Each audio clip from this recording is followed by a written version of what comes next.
So you've been thinking about starting your new YouTube channel, and you've figured out a name, you know what you want to do, you're planning your program, and now you're asking, what's the best video editing software for YouTube? Because if I could figure out the video editing, then my videos would be so much better, right?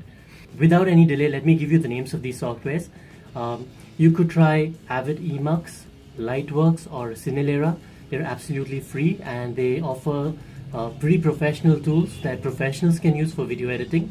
And then coming to my latest favorite is Davinci Resolve, and I will tell you later about why this is a really good piece of software for a very efficient workflow for YouTube. We'll also talk about FCP and Adobe Premier Pro CC, and how you could use the whole suite from Adobe to have a really efficient all-round workflow for graphic design, illustrations, animated explainer videos, and also video editing for YouTube. So one of the questions you might have as a YouTube creator, a new YouTube creator, is hey, how much money will I make on YouTube? Do you really think it's worth it? Should I spend so much time on YouTube? And this is a very complex question, because if it comes to just money or a business from YouTube and return on investment, it's very, very unlikely that you're going to earn enough money from YouTube to sustain yourself. YouTube does look very glamorous, where you're a superstar, you've got fans all around the world, you go for fan meets, but the fact is that very few people really make it on YouTube, and it's not as easy as just putting out videos every day and getting famous and going viral. More than 93% of YouTube channels don't even have 100 subscribers, and the ones on top are very, very few. Your regular day job might pay you much more and will be more consistent and won't even require such a huge investment of a studio and such, right? If you're really passionate about a subject, you want to share your views with a particular audience that you already have that's asking you a lot of questions, then YouTube might be for you. And I won't be able to cover all these topics in this single video, but I will make subsequent videos about how to grow your YouTube channel, how major brands get more subscribers and views, how do you get viral, how do you use storytelling, how do you use pattern interrupts in your videos, how do you make things more interesting for your audience, how do you look more professional. So we'll talk about all these things in coming videos, but today I'll really focus more about which editing software might be good for you, and we'll get into a little more detail about video editing, especially for YouTube today. So among the open source software like CINELERRA and LIGHTWORKS and AVIDEMUX, you might find the UI a little overwhelming and too complicated and not so intuitive compared to other software. But if you're really interested in them, there are a lot of YouTube videos and a lot of free resources that can set you up and help you learn to use these softwares. However, you'd also need a couple of codecs so that you can convert your videos into formats that are native to these video editing, nonlinear editing softwares, so that you'll be able to use them. So I'm going to tell you about the minimum specifications and configurations for your computer systems a little later on that's required for video editing, and also some workflows that will make your video editing process much faster to speeden it up. Now let's look at the big two, Adobe Premiere and FCP. Now you must know that FCP works only on the Mac OS. Adobe Premiere works on both though, and FCP is really tuned, so if you've got a Mac, then FCP will work a lot more faster or smoother than Adobe Premiere. Meanwhile, Adobe Premiere has its own advantages. Now they've been evolving the software so much, and there are so many more editing tools, and especially for color correction, the interface and workflow has been evolving. So it's a very interesting software.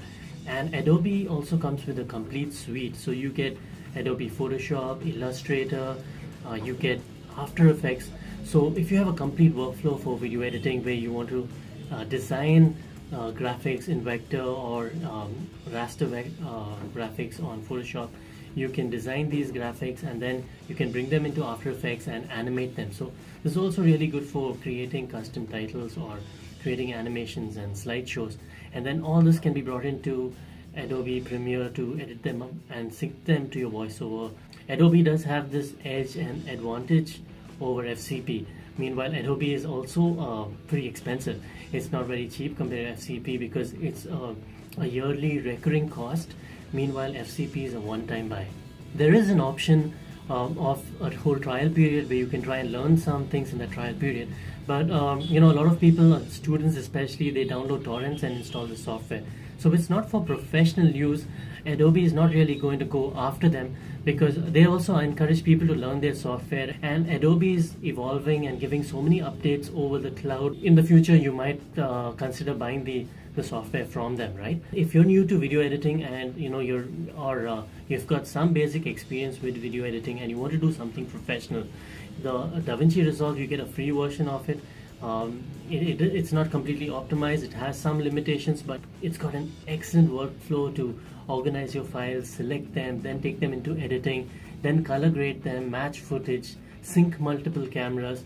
So it's a very good workflow. So you know, in the future, if you're planning to do video editing seriously or understand filmmaking seriously, Davinci Resolve will be a good software to start with. And also, if you are moving or transitioning from different softwares like FCP or Adobe Premiere, Davinci Resolve also gives you that interface. You can choose an interface that is similar to your previous editing software. So when it comes to computer configurations, these are the minimum things you want to look at. You want to have a 64-bit chipset, and you want to have an independent graphics card with 2 or 4 GB RAM minimum on the graphics card, and 4 GB RAM on your system, which is a minimum. So I recommend 8 GB and above. And then also, if possible, if you can get a solid state drive, an SSD drive, that's going to make your workflow a lot faster. If you're building a new system for video editing, then you want to consider having hard disks in RAID or having different hard disks that are all SSDs. And what you want to do is have one hard disk for your OS to have all your programs running on it. That would be your C drive, and then D drive could have all your media files and your project files, and then E drive could have all your cache, you know, your audio previews, your video previews, other templates and such. And then you have an F drive where you export your videos to.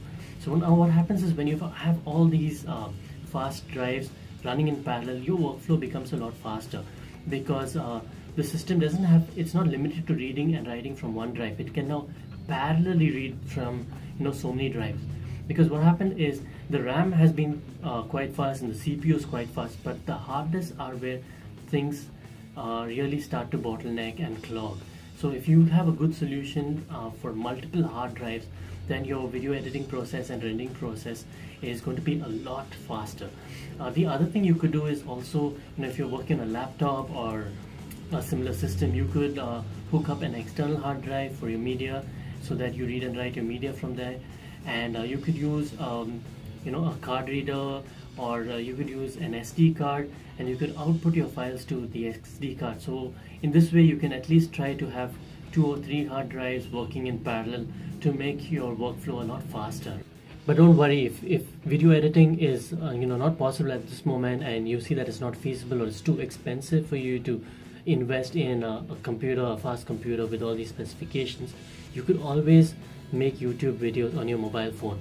Now, I find mobile phones much better than DSLRs.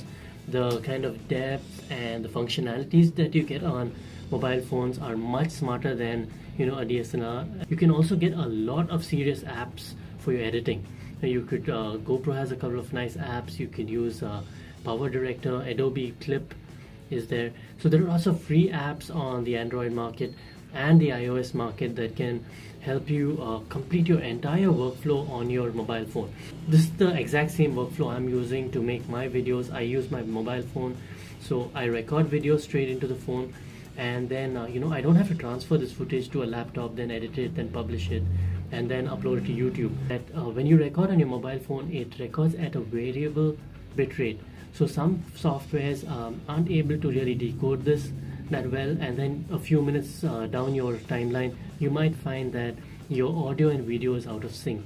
CyberLink PowerDirector, it's an excellent software, and I've been able to edit my videos really well. I use a Samsung phone or an iPod. When I use my iPod, I use a software from GoPro called Splice, and that's really very intuitive and very easy to edit on the fly. So The other advantage of using a smartphone is, it's got audio recording. You could use hands-free to get better audio. You could record videos on the move. You can edit them when you're traveling, and for vlogs they're excellent.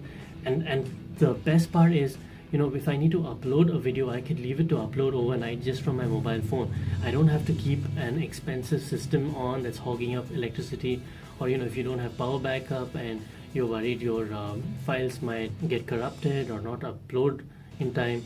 So it's really nice to have everything on the same system, right? So you don't have to take your files from one place to the other, and right from shooting to uploading on YouTube, you can use the same device. Hey, so if you've got any questions regarding video editing, software, workflows, please leave them in the comments below, and I'll be answering them on further videos. And look forward to a lot more about YouTube, about how YouTube works. And I've got a lot of experience from the publisher end, about how ad revenue works, and how to get more out of videos and how to retain audiences. So I will be sharing those in the coming short videos that I make.